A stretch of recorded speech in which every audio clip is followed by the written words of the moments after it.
our government to come and take us from here. One of their wounded still cannot walk. No problem, keep quiet. Another is writhing from cramps and fever inside the tent. It's obvious that the situation of these African workers was hazardous. The rebels accused them of serving as mercenaries for the Libyan regime, and at the same time, they say they have been beaten and looted by Gaddafi's security forces. After all those hardships, they now have only one demand. When are you taking us? When are you taking us back to Ghana? Mohammed Val, AlJazeera, Ras Jdir on the Libyan-Tunisian border. Egypt's new Prime Minister Essam Sharaf has appointed a caretaker cabinet in Cairo. And members of that cabinet were sworn in by the head of Egypt's armed forces, Mohammed Hussein Tantawi, at a ceremony in the capital, Cairo. Egypt's prosecutors has ordered the detention of almost 50 police officers for burning documents at several state security headquarters. Let's talk to Ayman Mohyeddin, who's in Cairo. And of course, it were these documents that the protesters we saw outside the state security building last night getting manhandled by the army. It was those documents that they were trying to prevent from being burned. That's absolutely right, David. In fact, over the past 72 hours, really since late Friday evening, if you will, when protesters first started getting news that these senior officers of the state security services were destroying evidence, destroying police records, burning, shredding files, they started to get angry. And the first building that they surrounded was in the city of Alexandria. Well, that quickly spread all across the country as protesters tried to overtake these buildings to preserve these documents. And what we saw on Sunday evening was really the most iconic of these images when they stormed the operational headquarters, if you will, of the State Security Service in a Cairo suburb. It was there that they found thousands of documents that they feel would implicate senior officers of the security services in any kind of illegal wrongdoing which they've been alleged to have taken part of, such as corruption, extortion, torture, whatever you can think of, really. And so today, it was a very significant development that, in fact, the Prosecutor General has now ordered the arrest of 47 state security officers for their involvement in destroying those documents. And how high up do these officers go in the Egyptian police force?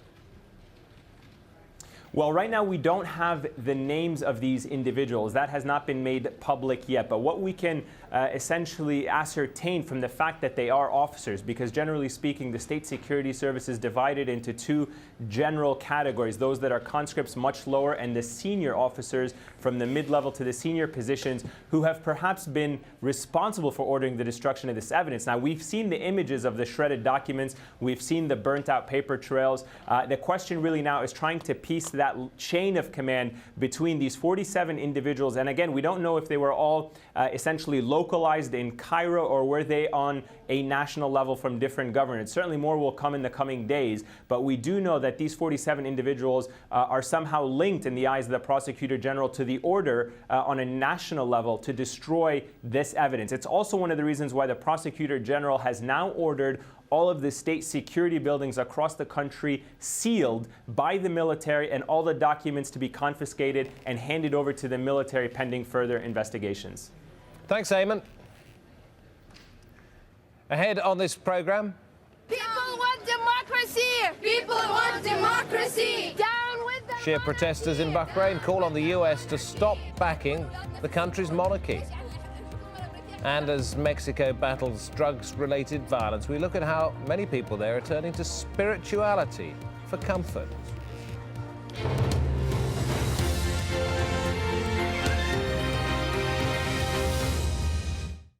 Over the Sea of Japan, as cool conditions persist, you'll find something to whet your appetite.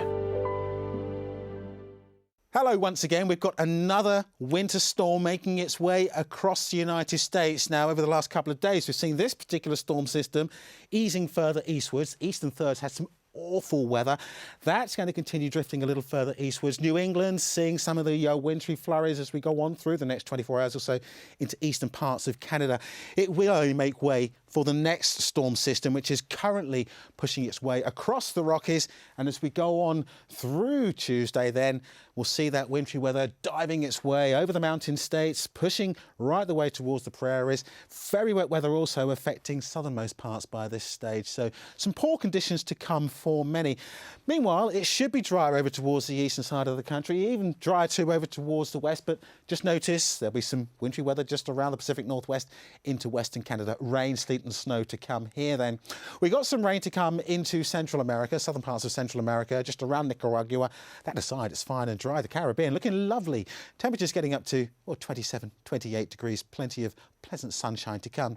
Good deal of sunshine too into much of Europe, but for the southeastern corner, a return to winter. It's very cold here. There'll be more snow to come. Athens with a top temperature of 6. Qatar Airways, world's 5-star airline.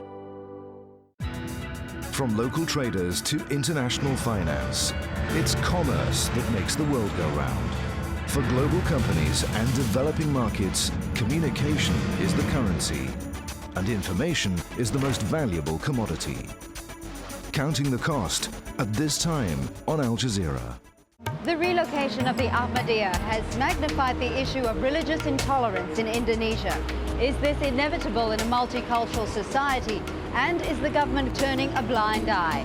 101 East at this time on Al Jazeera.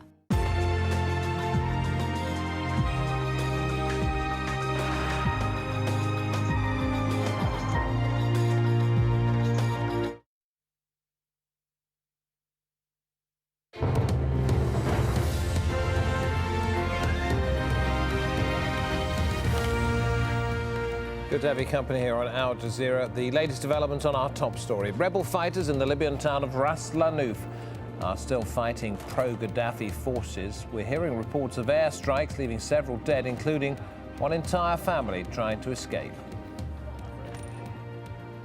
In an interview with a French news channel, Colonel Gaddafi's denied reports of hundreds, even thousands of deaths. He insists Al-Qaeda's to blame for the violence in Libya. Egypt's Prime Minister Essam Sharaf's appointed a new caretaker cabinet. Ministers of Egypt's new government have been sworn in by the head of the Armed Forces Supreme Council. Well, in Tunisia, the interim Prime Minister Beji Said Sebsi has announced his new cabinet after a spate of resignations. It'll be the third caretaker government since the overthrow of Zine El Abidine Ben Ali in January. Said Sebsi was appointed after the previous interim Prime Minister, Mohamed Ghannouchi, resigned following violent protests over his close ties to the former president.